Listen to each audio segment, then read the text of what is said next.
Selamat datang di channel Pemuja Malam. Jangan lupa like, share, and subscribe ya. Terima kasih. Episode 21. Baru dicium aja udah teriak, apalagi dimasukin. Apa, pekerjaan? Tiba-tiba Rafa tertawa terbahak-bahak. Kau pikir aku penyediaan lowongan pekerjaan? Mau kerja ya cari sendiri. Jangan manja, sentak Rafa. Tapi Raf, kau kan tahu, aku masih asing dengan kota ini. Apalagi aku minim pengalaman. Lalu menurutmu bagaimana dengan Ayu? Kalian mengusirnya tanpa uang sepeser pun. Padahal saat itu ia baru tamat SMA. Kalian mengambil rumahnya, lalu menjualnya. Pernahkan kalian berpikir sekali saja bagaimana nasib Ayu di luar sana? Tidak, kan? Urus urusanmu sendiri, dan jangan hubungi aku lagi, sentak Rafa. Saat Rafa baru saja hendak menutup panggilan itu, tiba Tika mengatakan sesuatu yang membuat Rafa terdiam. Aku melihat Ayu. Setelah menikah, Via akhirnya ikut Asrul ke apartemennya. Sejak menikah, Asrul benar-benar berubah. Tak ada lagi kata manis dan lembut. Tak ada lagi perhatian dan kalimat pemujaan penuh cinta. Asrul jadi dingin dan kasar. Bahkan saat meminta haknya pun Asrul melakukannya dengan kasar. Jujur saja, Via sangat sakit hati. Kalau bukan demi hidupnya agar lebih terjamin. Malas sekali rasanya Via bertahan dengan laki itu. Apalagi ia sadar, tak lama lagi ia akan menjadi seorang ibu.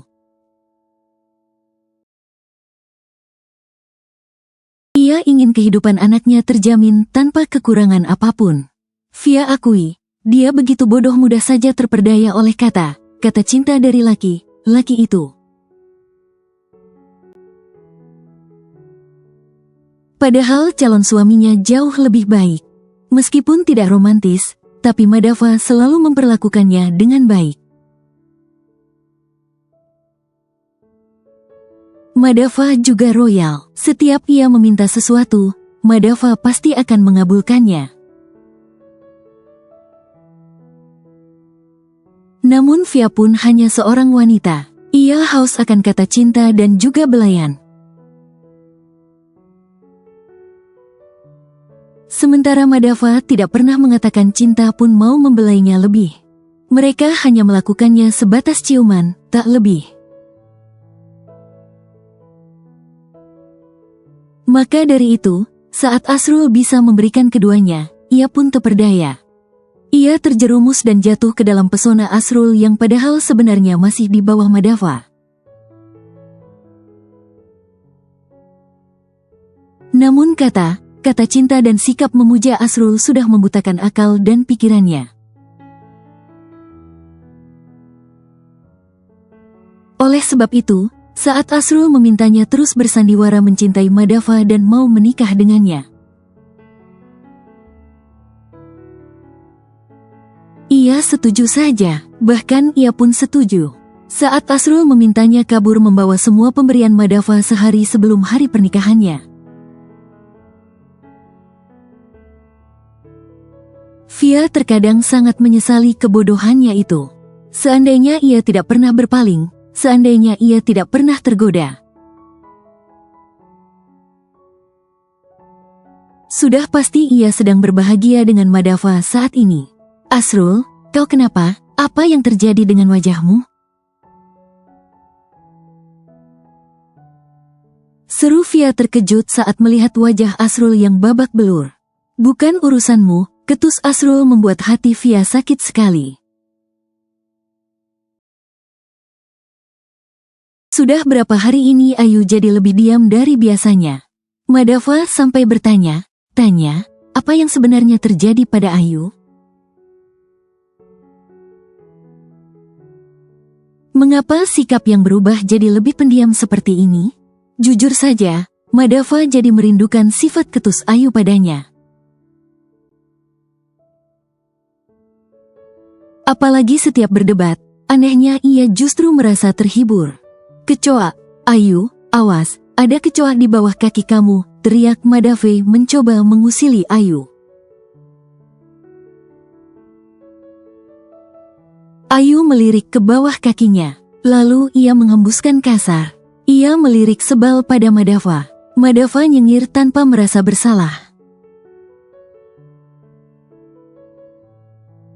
Sungguh di luar ekspektasi. Ia pikir Ayu akan menjerit ketakutan lalu melompat ke pelukannya. Namun yang terjadi justru sebaliknya. Ayu bersikap biasa saja, seakan sudah bisa menebak keisengannya. "Kok kamu diam aja? Memangnya aku harus apa? Berteriak, melompat ke pelukanmu?" Madava menelan ludah. Kenapa Ayu bisa menebak rencananya? Kamu bisa baca pikiran aku? Memangnya aku cenayang?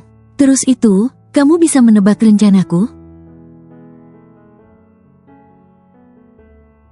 Ayu mengedikkan bahu.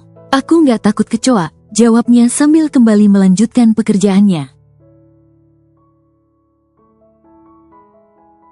Ia sedang membuat sarapan, sementara ART yang dipekerjakan di sana sedang menjemur pakaian.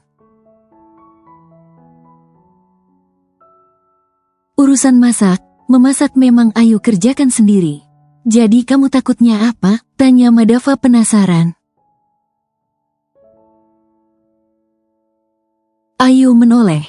"Ditinggal orang tersayang," jawab Ayu singkat. Madava justru terbahak, padahal yang Ayu katakan itu serius. "Kamu takut nggak aku tinggalin?" "Memangnya kamu siapa?" Ayu menjawab sambil tersenyum mengejek. Raut wajah Madava seketika berubah masam. "Memangnya kamu belum mencintai aku, Yu?" "Belum," jawab Ayu tanpa basa-basi. Mata Madava sampai melotot nyaris keluar dari sarangnya. Ia berdecak, entah mengapa ia merasa kesal sendiri. "Kamu pasti bohong. Nggak percaya ya udah, kamu sendiri aja nggak cinta aku. Masa mau maksa aku cinta kamu? Aneh banget." "Kenapa harus aneh? Kan wajar istri mencintai suaminya." "Ogah, aku nggak mau cinta bertepuk sebelah tangan. Sakit tahu." "Prinsipku sekarang, lebih baik dicintai daripada mencintai. Bila dicintai, maka akan diratukan, tapi kalau mencintai, aku pasti akan dibabukan. Tapi akan lebih baik lagi kalau saling mencintai, saling memberi, saling menerima, dan saling melengkapi. Dan, hal ini tidak ada di pernikahan kita." Kata Ayu barusan berhasil menohok relung hati Madava. Di kantor, Madava jadi terngiang-ngiang kata Ayu. Ia jadi berpikir, mau dibawa kemana pernikahan ini. Mereka memang berniat menjalani pernikahan ini dengan baik. Namun, apa jadinya bila mereka menjalaninya tanpa cinta sama sekali? Mungkin awal semua akan terasa baik-baik saja, tapi tidak tahu ke depannya. Pernikahan atas dasar cinta saja lama bisa hambar, apalagi pernikahan tanpa cinta. tok, tok, tok. Madava tersentak saat mendengar suara ketukan di pintu. Ia pun segera mempersilakan sekretarisnya itu masuk. "Pak, ada perwakilan dari Diamond Group," ucap Maria. "Persilahkan mereka masuk." Maria mengangguk. Ia pun segera keluar untuk menyambut tamu mereka. "Madava Angriawan," ucap Madava memperkenalkan diri pada salah satu kepala cabang anak perusahaan Diamond Group. "Girava Sadewa," ucap laki yang sedang menyalami Madava. Madava nyaris meledakkan tawanya saat mendengar nama laki itu. Ia seketika teringat pada hewan berleher panjang yang pernah dilihatnya di kebun binatang saat kecil dulu. Meskipun Madava sudah menahan tawanya setengah mati, tapi laki itu tahu kalau Madava sedang menahan tawanya.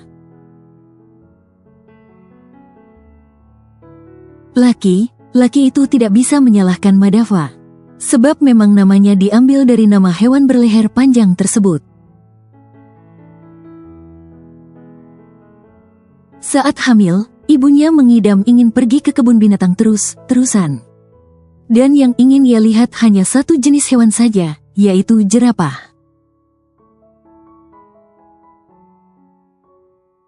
Alhasil, saat lahir ia diberi nama Girava. "Rafa, panggil saja saya Rafa supaya lebih akrab. Apalagi setelah ini, kita pasti akan sering bertemu." Madava tersenyum, lalu mengangguk. Kedua laki itu pun segera duduk di sofa yang ada di ruang kerja Madava. Ditemani sekretaris masing-masing, mereka pun mulai membahas masalah pekerjaan. Keesokan harinya, akhirnya Asrul benar-benar mengundurkan diri. Namun, ia juga membayar semua ganti rugi sesuai jumlah kerugian perusahaan. Sebenarnya tabungan Asrul tidak sebanyak itu. Ia bahkan terpaksa menjual apartemennya dan pindah ke rumah yang lebih kecil. "Asrul, kemana kau akan bekerja setelah ini?" tanya Madava basa-basi. Meskipun ia sakit hati dengan perbuatan Asrul, tapi ia tidak bisa benar-benar membenci. Ia sendiri aneh dengan dirinya sendiri. Bukankah seharusnya ia marah calon istrinya justru berselingkuh dengan teman baiknya sendiri? Tapi ia justru merasa biasa saja, hanya sekedar marah. Tapi setelahnya, ia biasa saja. "Tidak usah sok perhatian," ketus Asrul sambil membereskan barang-barangnya. Madava menghembuskan nafas kasar. "Ah, sudahlah, terserah kau saja." Malas berurusan dengan Asrul, Madava pun segera beranjak dari sana. Setelah kepergian Madava, Asrul menghela nafas kasar. Ia mencengkeram erat kertas yang sedang dipegangnya. Gisela, kau di mana?" Sudah sekian lama ia memendam perasaan pada Gisela. Tapi Asrul tidak memiliki keberanian untuk menyatakannya. Saat ia sudah mulai memberanikan diri, ia justru mendapati fakta kalau gadis pujaannya telah menjalin hubungan dengan Madava, sahabatnya. Asrul jelas saja kecewa, padahal ia yang lebih dulu mengenal Gisela. Tapi justru Madava yang lebih dulu memenangkan gadis pujaan hatinya tersebut. Tapi ia berusaha untuk mengikhlaskan. Namun setelah Gisela tiba menghilang, ia jadi marah dengan Madava. Ia pikir, pasti Gisela menghilang karena ulah Madava. Pasti Madava sudah menyakiti hati gadis pujaannya tersebut sehingga ia memilih pergi. Oleh sebab itu, ia jadi membencinya sahabatnya itu. Asrul tiba saja menendang tepi ranjang. Membuat Via yang sedang tertidur pulas di atasnya terlonjak kaget. Asrul, apaan sih kamu? Ganggu orang lagi tidur aja, omel Via kesal. Ia baru tidur pukul 2 dini hari. Setelah maraton menonton drama Korea Queen of Teras yang diperankan oleh duo Kim. Baru saja tidur beberapa jam, tapi Asrul sudah mengganggu tidurnya. Sungguh menyebalkan, batinnya. Kau masih bilang apaan? Hei, kau itu seharusnya sadar diri. Bukannya bangun pagi dan menyiapkan sarapan, kau justru enakan tidur. Istri macam apa kau? Hah? Kalau tahu begini, lebih baik aku tidak menikahimu, sentak Asrul berang. Via yang tersulut emosinya pun segera mendudukkan tubuhnya. Asrul bin Semprul, seharusnya kau juga sadar diri, aku menikah denganmu pun karena terpaksa. Kalau tahu begini, aku pun ogah menikah denganmu. Bukan. Seharusnya aku tidak pernah termakan bujuk rayu sialanmu itu. Menyesal aku mau menjadi simpananmu dan menyelingkuhi Dava.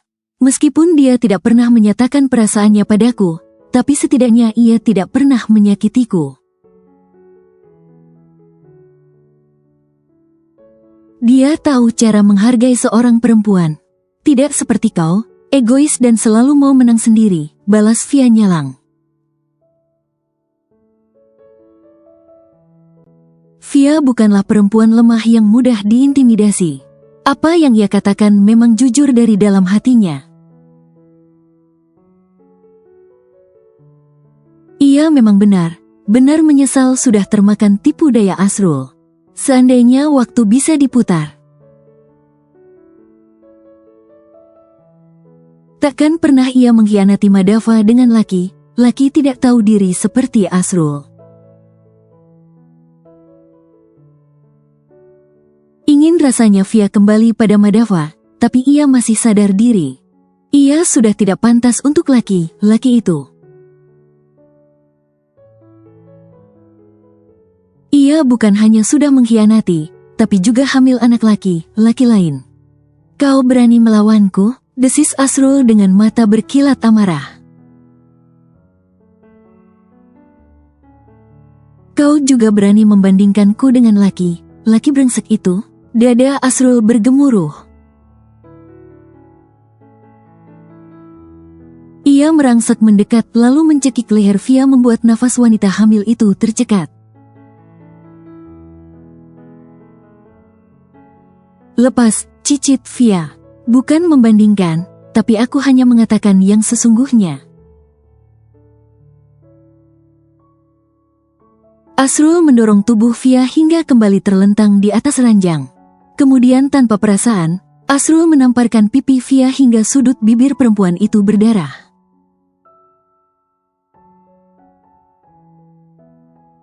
Ark.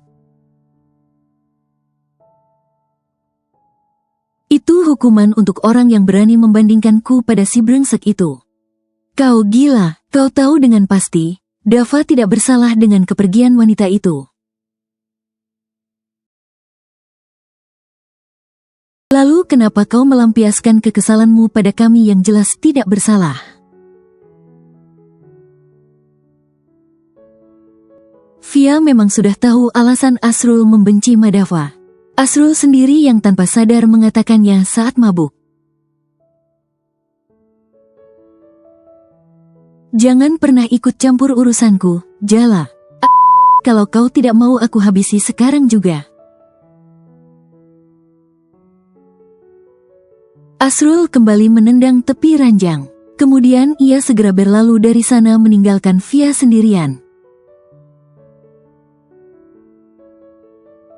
Via menangis sambil melemparkan bantal dan selimut ke lantai. Ia menjerit kesal.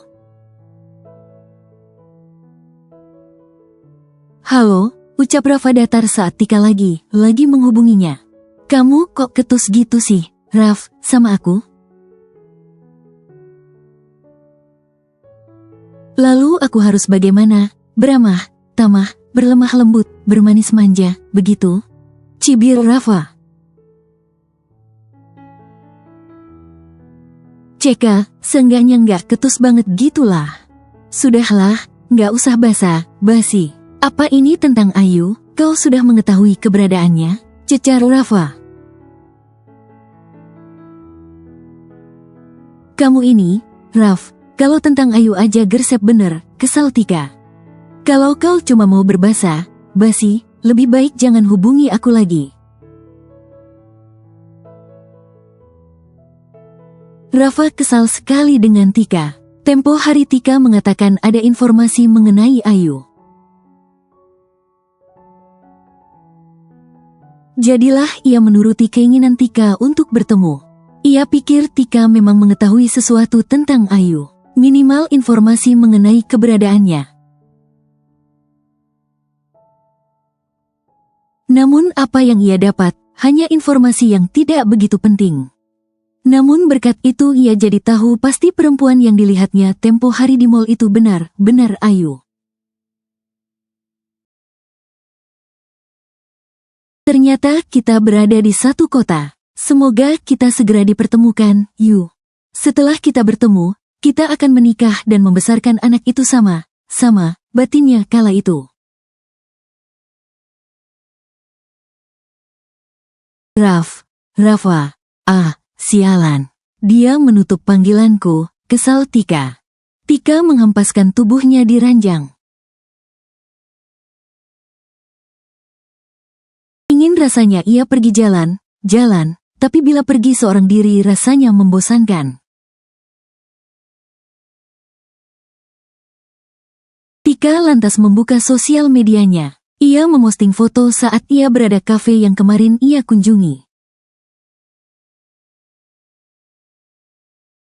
Tak lama kemudian, sebuah notifikasi masuk. Ternyata itu dari teman semasa SMA-nya. Ternyata mereka berada di kota yang sama. Temannya itu pun mengajak Tika keluar. Tika pun setuju, daripada suntuk sendirian di rumah pikirnya. Ibunya juga sedang tidak ada. Entah ibunya pergi kemana. Padahal ia belum lama tinggal di kota itu. Tapi ibunya sepertinya sudah memiliki banyak kenalan sehingga ia hampir setiap hari pergi keluar. Tika tidak memedulikannya, ia pun segera berganti pakaian dengan pakaian yang cukup seksi. Sebab temannya itu mengajaknya pergi ke salah satu klub malam terkenal di kota itu. "Yu, lusa aku ada makan malam dengan salah satu mitra perusahaan tempatku bekerja.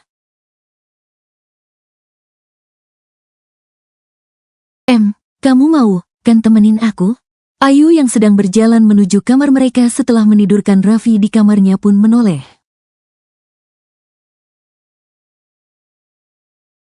"Mas ngajakin aku, yakin? Yakinlah, memangnya kenapa?" "Tapi aku ini mantan pembantu loh. Aku takut malah malu. Maluin, mas, aja." Maluin bagaimana?" "Aku nggak cantik, namanya bertemu mitra perusahaan itu, kan mesti dengan berpenampilan menarik. Udah berwajah pasan, nggak bisa dandan. Selain itu, aku ini tidak berpendidikan." "Gimana kalau mas tiba ditanya, aku sebelumnya kerjanya apa, atau pendidikan aku apa?" Apalagi saat kalian membahas masalah pekerjaan, yang ada aku malah bengong nantinya. Nah, gimana tuh? Tugas Ayu yang memang sebenarnya ada benarnya. Namun pertemuan nanti, memang diperuntukkan untuk para petinggi kantor dengan mitranya.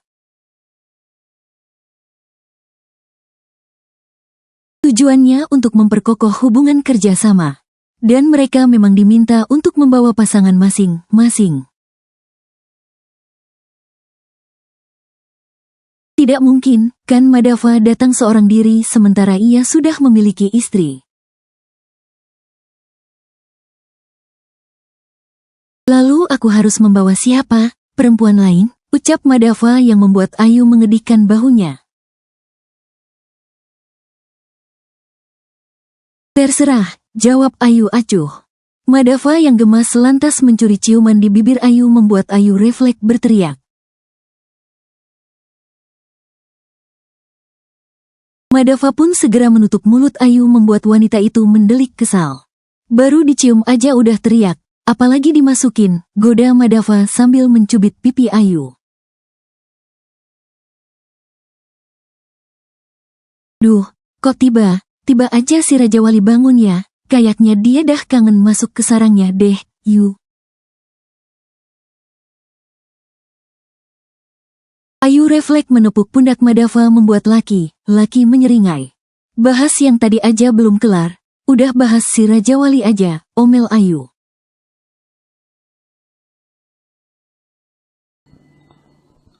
Bersambung.